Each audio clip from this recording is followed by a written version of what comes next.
Hello and welcome to What the Tech from Boast AI, where we talk with some of the brilliant minds behind new and exciting tech initiatives to learn what it takes to tackle technological uncertainty and eventually change the world.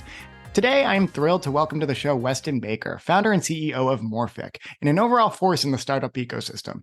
At Morphic, Weston has created a no-code SaaS platform that empowers businesses to create their own high-quality websites. The solution uses an advanced design logic with integrated best practices to create pages that can be easily edited and managed using the integrated CMS, site editor, and asset library. So, along with being a founder in his own right, however, Weston has extensive experience partnering and mentoring startups, tech giants, VCs, PE firms, real estate companies, fashion houses, and brands throughout his career. His startup studio, 15 Finches, has worked with dozens of successful founders in various industries and with different business models to help find product market fit, consult and design product, rebrand, and propel growth at various stages. He's got a wealth of experience in the field, folks, and I'm excited to pick his brain on what's next for Morphic, his journey within the startup space to date, and his take on what the future has in store for the startup community. So without further ado, welcome to the show, Weston. Awesome. Thanks for having me. That was a great intro. I hope so. I mean, you have the happy to be here. experience, you got the CV, but I mean, first things first, Weston, tell us about yourself. Tell us where you're located, what your background is, and how you got into the startup space to begin with. Yeah, so I'm just outside of New York City now, moved out of the city kind of right before COVID happened. Lucky timing for us. But our whole team is remote at Morphic. So we've got people in Seattle, LA, New York, New Jersey, Colorado, building a tech startup, a SaaS platform where we're trying to automate design solutions to make it basically level the playing field for small businesses looking to get a super professional website and marketing materials. That is awesome. So I think we were discussing too recently how it's refreshing to talk to somebody who's on the East Coast in the US again. I'm so used to kind of that remote lifestyle. But what's it been like kind of leading your remote team over the past few years and just steering through all the many myriad business challenges that have risen? So it's interesting. We were in a tiny office in Soho in Manhattan, it's like one of my favorite neighborhoods. So it was really cool to be located there with our team. We're all in basically one kind of small room. So we could kind of brainstorm together, turn around and ask someone if they saw that movie that just came out or whatever. And that kind of interaction, I think, is really valuable. That's what we miss now. There's definitely an efficiency to the working remote kind of situation. And we had actually joked about it in the office. Like, what if we heard of like one or two companies that were fully remote, and we were kind of surprised by that because they were fairly large at the time. And we were like, yeah, what if we just all went remote? What if we just never came back here, took our computers, like go work from Hawaii or whatever? And people kind of laughed and it was like, yeah, that'd be pretty cool. And then of course, we're basically forced into that situation with COVID. I think it's kind of a blessing and surprise a little bit in disguise, where now I get to see my kids all the time. It's actually really easy with all the technology now. Zoom calls, Google Hangouts, Slack, like communication's pretty easy. I think it's just those human interactions that we miss. Unfortunately, that's just kind of the reality of it. But luckily, it's pretty easy. I can be cooking dinner and slacking our team on the West Coast, because they're still on or whatever. It's been pretty good. That's awesome. I can so relate to everything you just said. At my previous company, we were just going to do a trial work from home in March of 2020. We just never came back to the office. Everyone went home one Friday with their laptops. It was like, prepare to test all the systems on Monday. Now, talking about Morphic in particular, tell us a little bit about what makes Morphic unique, how it came together, and what just unique innovation you guys are driving over there. Yeah, just to rewind a little, I started a creative agency back in end of 2014 in New York City. We did a lot of branding, marketing material design, websites. Like you said, we work with a lot of startups and help them with their product design, user interface, user experience stuff. So kind of across the board, just did a lot of like design work, creative solutions. And actually right around the time that COVID was starting, we had a few different things that were kind of converged at the same time. We kept all of our team members when COVID happened, even though the agency, we had like 16 potential clients about to sign off. All of them just went on pause because of COVID.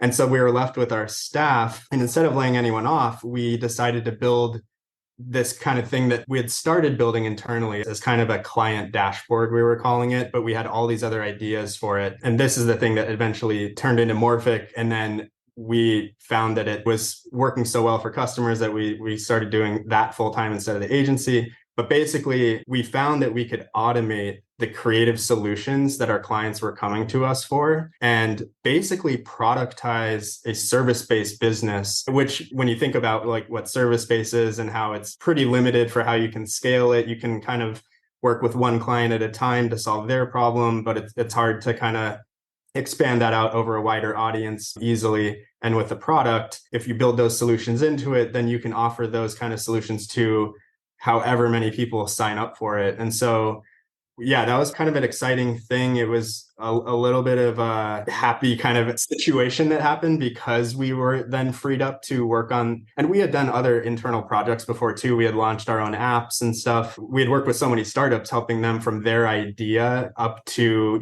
building a final product, even through exiting their companies. So we kind of knew what it took to design something, build it, market it, get it working, how to user test. Morphic, I think of it more as an automated creative agency that brings those kind of high quality solutions to customers. But it's very easy to kind of bucket it as like a website builder because that's kind of what people know right now. So I think that's kind of one of our challenges. How do we explain to customers that, no, it's not just a website builder. The designer that you would probably hire to use a website builder is actually built into the product. So you can plug in your company info. You don't have to know what you want or how you want it designed. You don't have to be the designer. It will do it for you and make those recommendations, build it, and then explain it back to you. Yeah, so that's kind of the biggest difference there. And I was just thinking about this. One of the things that I liked about Boast is that I didn't have to be a domain expert to basically like maximize the output.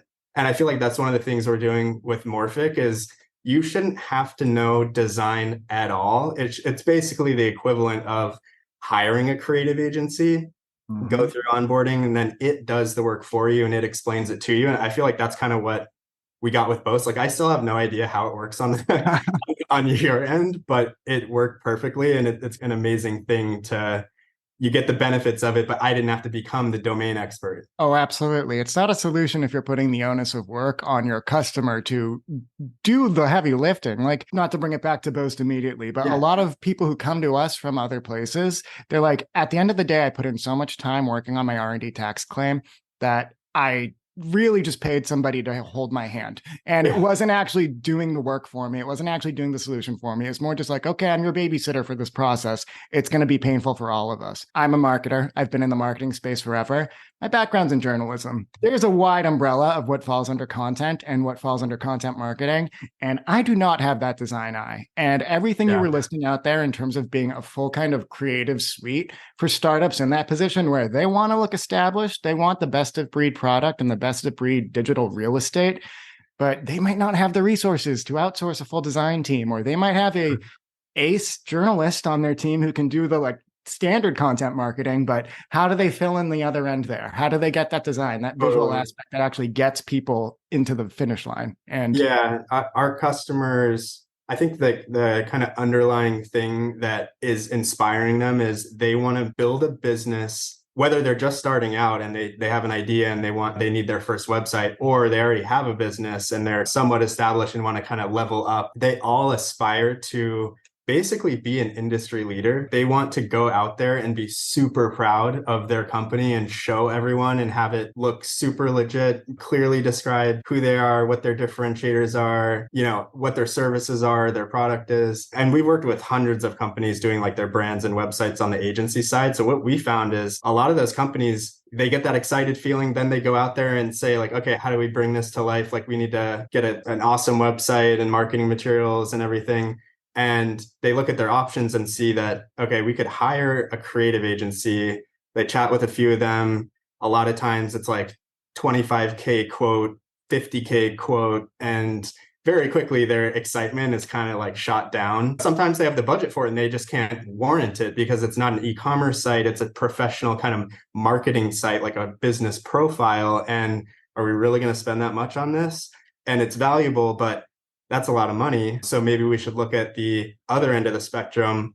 We have these really affordable no-code builders now, which is great. Like anyone can go on and launch a site. But what they find is they log in there and realize that no code doesn't mean DIY for what they need. And so very quickly they'll take that template that a million other people have started with, try to tweak it. Once they replace some assets and copy, it all of a sudden doesn't look so good and doesn't really tell their story. It doesn't give them that feeling that they were first thinking about when they wanted to go out there and be proud of their business. So that's the thing that the creative agencies can bring to them that they can't really get from using these existing products. When we can automate that offering from the creative agency into the product, but make it as easy to use, if not easier than those no code builders, that's kind of like the magic of Morphic, where you go through that onboarding, it creates your materials, your website for you, and then you actually get that feeling like, oh wow, I'm super excited to blast this out on social media and show everyone like this is my company. It's kind of an intangible thing we're trying to capture. Yeah, but it's something that founders can be so proud of too. Like, I mean, you don't want them to lose that energy and that momentum just because they're not able to present themselves well in probably the most important realm for them to, their digital real estate. And I love how you put that too. It's kind of been to date, you either have the option of doing the no code standard template that has been rinsed and repeated across the internet and doesn't really shine a light, at least in a positive way, on your product or service, or you go and you spend your whole marketing budget on getting a design house. And I've been in both scenarios before, and I wish I had that middle ground. So this is awesome. Yeah, and it's interesting because with these marketing sites, if you design them with best practices, you usually shouldn't reinvent the wheel too much. Like a layout design, for example, that's never been done before, that's probably not a good thing. Like users or visitors to your website will probably come there and get confused about it because it's something they haven't seen before. So we found also that a lot of companies don't need to reinvent the wheel, but they're kind of paying to reinvent the wheel if you hire a top designer or a creative agency. And that's one of the things that's really nice about Morphic is it can actually automate those solutions using layouts that are kind of best practice design, but they're highly flexible. So they will adjust for the content of that business. It'll write the copy for them, and then it will style it with their brand styles. So it becomes unique and it becomes theirs and very professional. But we don't need to reinvent the wheel. I think that's one thing that people think if I don't go with a designer or agency, it's just going to be kind of a template. And that has been the case. So that's one of those things we have to figure out how to communicate is it will be a custom design, even though you're not having a human guide you through that process.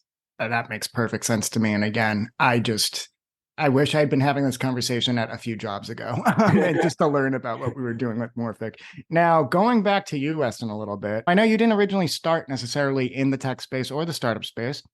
You were an architect and you worked on some pretty cool projects. Could you both tell me about how you kind of got from architecture to Morphic, but also like how those skills have been applicable? I think because you're very focused in design, and I know that we started talking about it a little bit yesterday, but I'd love for you to unpack that kind of the simpatico between those two fields. Yeah. I just going back to when I was like a little kid, I loved designing everything. So I liked designing cars, designing shoes. Like I wanted to design cars for Ferrari and shoes for Nike. I love designing houses. I think a lot of architects start out like wanting to design the house they live in when they're older. So I did that a bunch. And I was always kind of into art. My dad was a commercial illustrator. I saw him doing a lot of design projects, and a lot of them were strategic. You had to kind of figure out how to communicate some complicated system or message within a flat graphic. So I kind of grew up watching that. And then architecture seemed to be something that kind of brought a lot of these different things together. I love the problem solving aspect. I was always really into math, actually. I'm kind of left and right brain probably equally. So architecture kind of brought those things together. The creative side, building something, creating something that didn't exist before, trying to solve problems. And at the same time, it's very technical. Like you can't fake it. You have to actually solve the problem or it will fail, which is a little bit different than doing like an art piece, for example, which I also love doing, but it actually has to function. Yeah, I kind of had my eye on architecture schools since I was like 9 or 10, ended up on the East Coast because I had pinpointed Cornell as the school that I really, really wanted to go to. So luckily got in, went there, absolutely loved it. And then moved to New York City to work at a big firm called SOM, where I got thrown right into doing massive projects. So worked on what is now the tallest skyscraper in Singapore, which was my very first project. I got like really great guidance there from the head partner, Mustafa, and then the whole team was awesome. And then luckily for me, at least, they picked my design for that building. And so right after that, I basically got put on all these really cool projects that had really difficult design problems. It was kind of a chaotic, fast-paced environment to work in, but there are a lot of parallels to kind of the startup world product design also, where when you really step back and look at it, take away that it's a building, take away that it's a logo or an app, you're talking about a set of problems that you have to find a cohesive solution to. It's always going to be a human who's interacting with it or entering it, whether it's that app or the building. The way that you design the flow of it is really important. The way that you organize things. In architecture, there are adjacency diagrams, what makes sense to go next to different elements. There are wireframes where you create the wireframes of the building just in kind of line work and the form of it. And you do wireframes in product design and web design, the site architecture of it. There's so many parallels actually when you really start to look at the fundamentals of it and take away what the thing is that you're designing. So I found that a lot of the strategies that I used in architecture that kind of went into a bunch of these buildings, you could actually apply to other types of design. I left the architecture firm, joined a couple of creative agencies in New York, and found that those design principles work really well. And at the same time, they do solve the problem. Those kind of strategies and techniques were completely applicable. So I tell a lot of architecture students, like, they don't have to limit themselves to just architecture if they think they're interested in other things, because there are a lot of skill sets that they have that they don't realize can be pretty valuable in other areas. And a lot of them end up finding that they really enjoy problem solving in other places and not just with buildings. That's amazing. And I love when you even said it, the site architecture that had skipped my brain completely, but it's right there in the back end. And I also love how you said too, there's always going to be a human at the center of it all, no matter what. Whether you're in the startup space, whether you're designing a website, whether you're designing a building. I know that at Boast, we're really, really pushing on just how we leverage the latest technology. We use AI to make sure we're optimizing our strategies, maximizing your claims. But I truly believe that it's the people at the center of the company that make the difference here, because we have to be able to speak the technological language that our founders are speaking. There can't be a huge hurdle in kind of communicating what your innovation is to us so that we can then communicate that to the CRA. So at the core of all the AI that we have on our product and all the systems that we have on our end too, it's really intelligent people who have done the work. They have experience building companies and also working in deep tech. What's your experience been like working with Boast so far? Yeah, so I had never thought of R&D tax credits, honestly. I'm assuming most startup founders haven't, especially the ones that are kind of on the smaller side where, of course, you think about R&D but you're thinking about what you want to build and the value you can bring probably to your customers, and not necessarily, there's kind of a byproduct of it, which is there's this value of the tax credits that you can get, but people probably aren't thinking about that. I was first introduced to Boast through one of our customers, Radiant Capital, who invested in Boast, and they're a Morphic user. We saw the Boast logo on their site a few times, went to the site, and then realized we should probably talk to them about getting some of the value out of the R&D that we're doing. Yeah, our first experience with Boast was actually jumping on a call, chatting with a human about what do we do? Could we extract any value out of that? Like, we might be missing out on some of those tax credits, which we definitely were on in the past. It was really easy process. I know just for me, like I said, it's kind of amazing that I didn't have to become the domain expert. I feel like with most things as a startup founder, you have to go figure it out. You have to be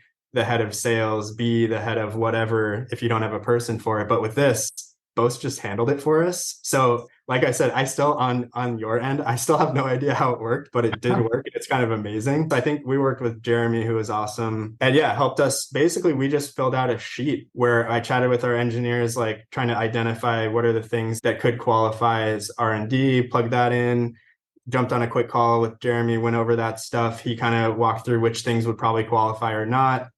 And that was really it from our side. And then there's these final papers that showed up. We submit that to the PEO and it's done. So I will 100% use it again. I don't know why you wouldn't. We had a great experience. This is a great thing because I don't have to fake loving what we got out of Boast because it was actually great. It's music to my ears. My favorite thing about going to all the events that they've been sending me to over the past few months is that our customers aren't like running away when they see me coming over with like a Boast logo on my shirt. Right. They're smiling. They are happy. They're like, oh, they'll name drop the TSM who worked with them. They'll be like, oh, Jeremy helped me get this over the line, or Josh had got me over the line. And that's unique. That is not something I've experienced in the startup space or in the services space at all. So I love to hear it, Weston. That is so cool.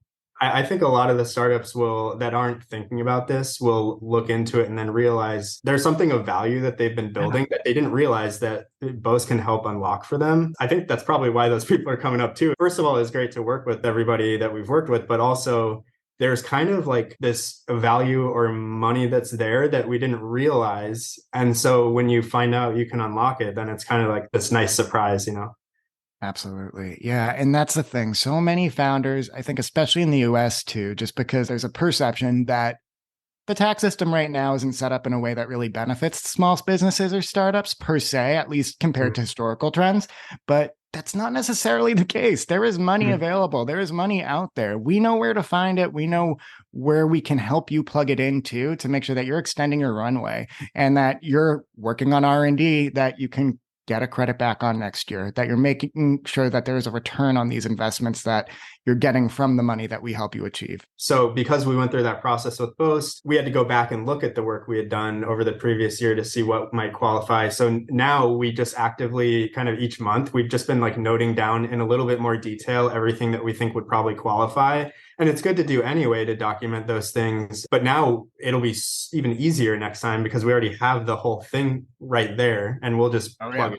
Yeah. And a lot of those best practices too, just making sure that you're tracking your activities, they're good workflows for just doing R&D in general or for running your business, making sure you have all of that together. Sure, the Boast platform helps you sync it all into one place. That's going to be something we really push on in the next few months as we really announce some more product enhancements.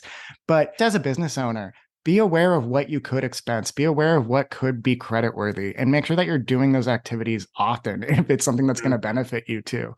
So that is great to hear. And again, please, founders who are listening at home, follow Weston's lead on this. It makes your life a lot easier.